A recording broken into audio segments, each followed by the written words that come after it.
Welcome to the slop farm. Enjoy the video.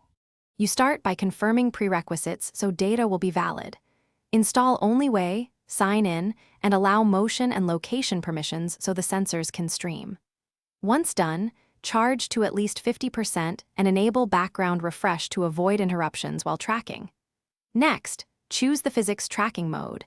This configures sampling rates and filters for motion sensors. Make sure accuracy is set to high, so you capture precise accelerometer and gyroscope readings from the outset. You now configure core parameters that determine measurement fidelity. Increase sampling to 100 Hz for most physics tasks, and pick a sensor fusion algorithm, Kalman for noise suppression or complementary for simplicity, because the algorithm shapes your orientation output. Calibrate by leaving the device still for 30 seconds, then perform slow rotations and linear pushes to remove biases. Once calibrated, enable logging to CSV and watch live plots of acceleration, angular. You finish by running the trial and exporting clean data for analysis.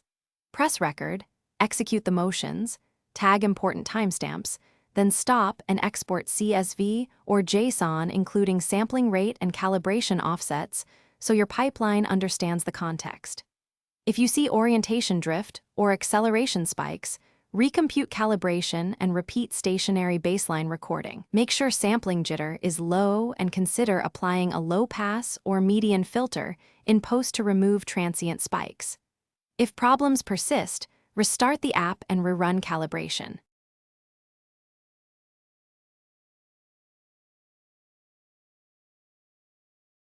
Thanks for watching. Consider subscribing if we helped you today.